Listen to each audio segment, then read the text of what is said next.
अॼु हारी कमेटी ऐं कम्युनिस्ट पार्टी वारनि दोस्तनि असां सभिनी दोस्तनि खे मदू कयो आहे। जेके पॉलिटिकल वर्कर आहियूं, सियासी माण्हू आहियूं, जिन सॼी इन मंडाण जेका ही थी आहे उनमें असां सभिनी जो उनमें कंट्रीब्यूशन आहे। फितरत जे कानून पटांदड़ जेका शइ थींदी आहे उन पाणे कोन थींदी आहे, उनजे पोयां कंट्रीब्यूशन हूंदो आहे, कमु हूंदो आहे। उहो कमु जॾहिं हर को जॾहिं पूरी पती जो थींदो त पोइ उनजी कान का रिज़ल्ट ईंदी आहे। तंहिंजे करे हीअ जेका सिंध जी सूरताल जेका जुड़ी आहे इन में असां सभिनी माण्हुनि जो उनमें कंट्रीब्यूशन आहे। ऐं शुरू खां वठी इन सॼे मामले ते जिन माण्हुनि सिंध जे शऊर में, ॻोठनि में, राज्यनि में मुसलसल प्रोटेस्ट कयो आहे ऐं माण्हुनि खे जगायो आहे। मूंखे यादि आहे पहिरीं जॾहिं इहो एक्ट आंदो वियो जंहिंखे चवंदा board of investment amendment act 2023 अगस्त में आंदो वियो। इन एक्ट जे ज़रिए कारपोरेट फार्मिंग इंट्रोड्यूस करायूं वियूं ऐं इहा जेका आहे SIFC जा इदारा इहे जेके ठाहिया विया। सेप्टेंबर 1 ते असां इन प्रेस क्लब में दोस्तनि सां गॾु थियासीं, तक़रीबन सभी साथी गॾु हुआसीं। पहिरीं असां इहा ॻाल्हि कई, बाबा सॼे पाकिस्तान जी लखे एकड़ ज़मीन जेका आहे इहो हमरा उहे खणी वञनि था, जंहिंजे लाइ कंहिं पंजाब जी शाइरी चयो त भर्ती कीते सन चौकीदार बन बिठे ने मालिक यार न सादा न तौदा यार ये अमेरिका दे पल्लेदार सादा तौदा अल्लाह। सभु कुझु ई जेको खणी विया, जेके असांजा सभु वसीला खणी विया, जंहिंखे असां जे लाइ मुक़ररु कयोसीं चौकीदारी वारो कम जे लाइ, उन खां चौकीदारी कोन पुगी ऐं उन्हनि जे अंदरि मुल्क अंदरि हदनि अंदरि घिड़ी आया। हाणे सभु धंधा उहे था कनि।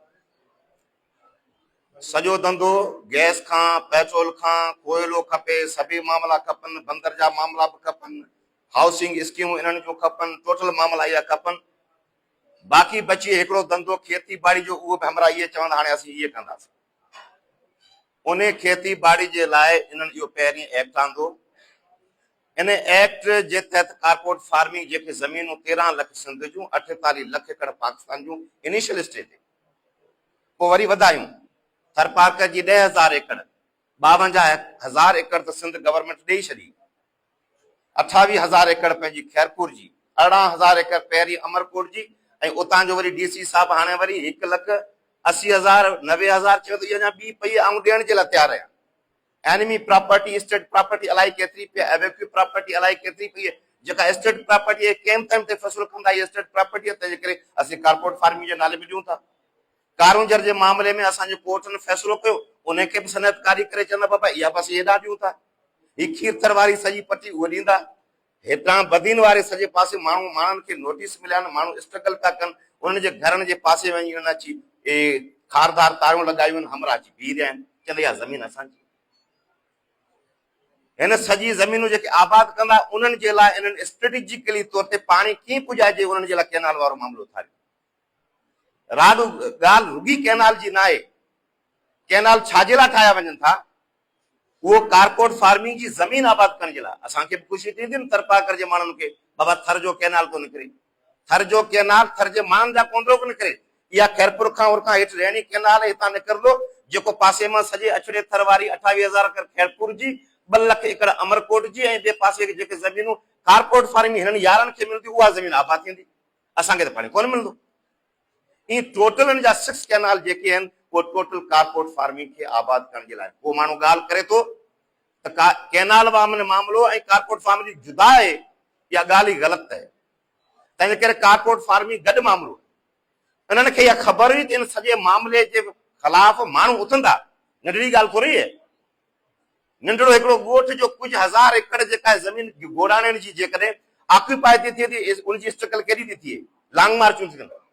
ही हज़ारे एकड़ जेका ज़मीन आहे, इहे माण्हू उथंदा, इन जो दरिया बंदि कंदासीं, माण्हू उथंदा। इन्हनि जो प्लान कीअं कजे, इन प्लान जे लाइ पहिरियों कमु गद्दारी जो कमु पीपल्स पार्टी खां वरितो, 26 अमेंडमेंट आहे, जेका साथी कोराई साहब जी ॻाल्हि कई। ही कोर्टनि खे अपाज करे छॾियो, उनखां पोइ जेकॾहिं माण्हू उथनि त पोइ पीकाए खणनि, अञा जेकॾहिं शागिर्द उथनि त पोइ यूनिवर्सिटी बिल में अमेंडमेंट कजे ऐं इन जा रिटायर्ड जेके मुलाज़िम 21 ग्रेड जा जेके अची यूनिवर्सिटी में VC थी वञनि, आलम असांजा VC न थियनि। रिटायर्ड मुलाज़िम माना केरु जेके हुतां खां रिटायर्ड थी ईंदा, उहे यार अची VC थी वेंदा, 1 2 3 4 वारा, इहे अची VC थी वेंदा। ही पूरो हिननि प्लान कयो आहे। उन प्लान में हिन मुकमल तौर ते सिंध खे जकण जी पूरी कोशिश कई। इहा ॻाल्हि असांखे सम्झणु खपे। उन सॼे हवाले सां जेका ॻाल्हि आहे उहा तमामु वॾी आहे। पाणी नंढड़ो मामूलो असांजो 6 कैनाल जो इशू बि न आहे। भला 1991 जे अकाड पैदा अंदरि असांखे पाणी मिले थो, असीं कैनाल जो मामलो अॼु बि क़बूल करे वठूं, असांखे उहो ई पाणी कोन मिले, पोइ असीं चुप करे वेंदासीं छा? जेका मोमेंटम थियो आहे इन मोमेंटम जो असीं फ़ाइदो कोन वठंदासीं छा? इन मोमेंटम जो असीं फ़ाइदो ज़रूरु वठंदासीं। हलो चलो ठीकु आहे, इन में चवंदा असांजो पाणी जेका पियो आहे तव्हां अकाड पटान जेको मौजूदु पियो हिनखे असीं विरायूं था 37 उतो 37 उठिजो भी ही मथां खां तव्हांजा कैनाल निकिता, इन्हनि कैनालनि जी लीगल हैसियत छा आहे? असीं सिंधु दरिया समेत 5 पूरा दरियानि में असीं लोबर रेपरन आहियूं। असांजी कंसेंट खां सवाइ जेके बैराज कैनाल अॾिया उहे टोटली इलीगल आहिनि। अमेरिका में हींअर सवन जे तइदाद में उनजा जेका डैम ठाहिया उहे चवनि दरिया जे विच में रुकावट आहिनि, उन्हनि सभिनी डैमनि खे डाए पट करे छॾियो। इहा ॻाल्हि छो न थियणु खपे? असांजो जेको दरिया हिते वेंदो दादरो जंहिंजा फ़ाइदा थींदा, जेके हाणे पंजाब जा माण्हू ॻाल्हि पिया कनि, 2-3 ॾींहं अॻु में जेके हसन अब्बास इहा ॻाल्हि कई आहे त टोटल कैनाल इलीगल आहिनि। जेकॾहिं इलीगल हुनजी हैसियत ख़तमु आहे। हिन रोड ते को माण्हू अची कंस्ट्रक्शन करे ऐं वेठो हुजे, पंहिंजो महीने जे लाइ वेठो हुजे ऐं महीने खां पोइ चवे त बाबा हाणे हीउ अॻे ठहियो पियो तंहिं करे असीं ॾाहींदासीं कोन। इलीगल कम आहे त उहा बिल्डिंग इलीगल कंस्ट्रक्शन ख़तमु थियणु खपे। असीं सम्झूं था त इहो टोटल कैनाल जेके आहिनि बैराज आहिनि उहे इलीगल आहिनि, असांजे हक़नि ते दाड़ो आहे। इहो असांजो पाणी जेको दरिया आहे इन जो टोटल पाणी पूरी 172 सालनि जो हिसाब किताब असां सां थियणु खपे। उन हिसाब किताब जो ही जेका रियासत जेके वेठी आहे इहा रियासत न कंदी।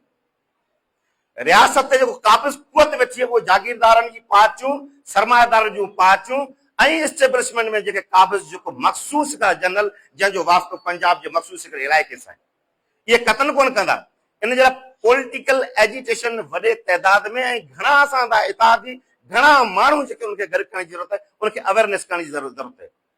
जेकॾहिं उनखां अॻु में जेकॾहिं असीं उनजी तयारी न हूंदी मुकमल तौर ते त बरसगीर जे मशहूर स्ट्रेटेजिक हिकिड़ो माण्हू जंगी ॿाहिरि हो कोठलिया चाणक्य, उन चयो जेकॾहिं मेवो तव्हांजो पकल न आहे ऐं उनखे तव्हां जेकॾहिं पटींदा त उहो मेवो ओतिरी मिठास कोन ॾींदो। त इहो अमल, इहो एक्शन करे थियणु खपे जॾहिं मेवो पूरो पचे। कामेड़ बख्शर हलियो वियो, कामेड़ बख्शर जी ॻाल्हि बिल्कुलु सही आहे। कैनाल वेठो आहियूं ज़िंदाबाद, बिल्कुलु ॻाल्हि सही आहे। हितां खां वठी इंडस वैली सिविलाइज़ेशन खां वठी असांखे टोटल मथे टोटल जेके माण्हू जेके सराइकी बेल्ट जा असांजा टोटल माण्हू, पंजाब जा माण्हू, बलोचिस्तान जा माण्हू, केपीके जा माण्हू, जेके सभई माण्हू शिकार कनि था टोटल जेको कारपोरेट जे इन मामले में ऐं फार्मिंग जो शिकार कनि था, उन टोटल मान सां असांखे गॾिजण जी ज़रूरत आहे। उन्हनि टोटल उनखे राजनि सां, उनजे माण्हुनि खां, उनखे ॻोठनि खां उनखे अदर करे उनखे पंहिंजे साथ में गॾु करण जी ज़रूरत आहे। हिकिड़ी वॾी पूरी अवामी मोमेंटम, अवामी इताद, माण्हुनि जो इताद, हारनि जो इताद, ऑपरेस क्लास जो इताद, जंहिंजो इस्तेसाल थिए थो उन्हनि जो इताद, ॻोठनि जो इताद, राजनि जो इताद, भेणनि जो इताद, भाइरनि जो इताद, अॻवानी असीं हिननि जे हवाले करियूं। ही भेणूं असांजूं अॻवानियूं कनि, ही मज़दूर असांजा अॻवानी कनि। इन सॼे क़िस्म जी मोमेंटम में जेके पॉलिटिकल पार्टियूं आहिनि उहे इन ते गौर वीचार कनि। इन ते जेकॾहिं गौर वीचार कंदासीं, अॼु जी ॻाल्हि ऐं सुभाणे जी ॻाल्हि खे ॿिन्ही खे बैलेंस कंदासीं। बुखारी जो शहर आहे त मूंझ जे महल में जे मिजे जी मिलूं, सूर अॼु जा सुभाणे जा सभु संभारे सलियूं। हिकमत मिली ऐं स्ट्रेटजी ऐं फ़ैसिलो कॾहिं कजे कीअं कजे, इन ते गौर वीचार करियूं। मूंझ जे महल में जे मिजे जी मिलूं, सूर अॼु जा सुभाणे जा सभु संभारे सलियूं। पोइ चप चपनि खे ॿुधनि, लिंग लिंगनि खे ॿुधनि, कन करामा ॾियनि, कीन सुरपुर सुणनि, साह जी सहक खां बि सनी गुफ़्तगू। तंहिं करे असांजो जेको अमल आहे उहो अमल उन दुश्मन खे ख़बर न पए त हीउ करणु छा था चाहिनि। इन्हनि खे इहो अंदाज़ो ई कोन्हो त हिन रमज़ान जे महीने में हीअं असांजा दोस्त जेके ईदनि जी नमाज़ पढ़ी निकिरंदा, इन्हनि खे अंदाज़ो न हुयो।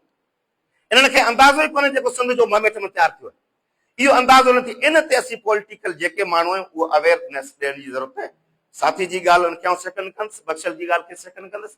असीं सभिनी माण्हुनि वटि वञूं, तेसीं जेका असांजो कमकार, इहो कमकार हलणु वधणु खपे। असीं सभु ॻोठनि खे रुखो करे ही डिघी जदोजहद आहे, सादड़ी जदोजहद कोन्हे। ही थोरे मामले में पाण ईअं सम्झूं था त हिन मामले में को एक्शन जॉइंटली वॾो वठंदासीं त फबे वठंदासीं, मुमकिन फबी वञूं, मुमकिन न फबो। तंहिंजे करे असीं हिन वक़्त लाइ उन ज्वाइंट एक्शन वठण जे लाइ बाक़ी इतिहाद असांजो आहे। इतिहाद असांजो कीअं कोन्हे। असीं गॾु वेठा आहियूं, मौक़िफ़ ते गॾु वेठा आहियूं, कारपोरेट फार्म ते गॾु वेठा आहियूं, केनाल जे मामले ते गॾु वेठा आहियूं, जलसे में असीं गॾु वेठा आहियूं, वकील असां सां गॾु वेठा आहिनि, शाइर फनकार अदीब असां सां गॾु वेठा आहिनि, झंडा असां सां गॾु वेठा आहिनि। किथे आर कोन्हे, इतिहाद असांजो आहे। इहा ॻाल्हि ई ग़लति ते इतिहाद न आहे। सिंधी माण्हुनि जो इतिहाद आहे, अवाम जो इतिहाद आहे, हारियुनि जो इतिहाद आहे, मज़दूर जो इतिहाद आहे। इहो वॾे अवामी इतिहाद खे वधीक मज़दूर ऐं मैच्योर करण जी ज़रूरत आहे। उन पासे पाण वधूं, पाण गॾिजी हूंदासीं, असीं तव्हां सां गॾु हूंदासीं। कम्युनिस्ट पार्टी कामरेड असांखे जिते हुकुम कंदा, मज़दूरनि जे लाइ, माण्हुनि जे लाइ, पंहिंजे वतन जे लाइ पाण जिते बि गॾु हूंदासीं बहितर थींदो। ऐं तव्हांखे सलाम पेश कंदुसि वकीलनि जेको किरदारु अदा कयो, कमाल जो किरदारु अदा कयो। जेका कराची ॿार हितां जी मार्चनि वारनि जो रुगो वकीलनि जी ॻाल्हि कोन्हे, केरु कंहिंजी वाखाण कजे। वकीलनि, सहाफ़ियुनि, मौलवी सगोरनि, शाइरनि, फनकारनि, ॿारनि, भेनरनि, भाइरनि, इन सिंध जेको मोमेंटम थियो आहे, इन मोमेंटम खे सही पॉलिटिकल लाइन, सही मामले खे अॻिते वधाइण जी ज़रूरत आहे। शयूं असांजी फेवर में ईंदियूं, हीउ दरिया बि वेंदो, ज़मीनूं पंहिंजूं बचाईंदासीं, उन पासे वधंदासीं। जी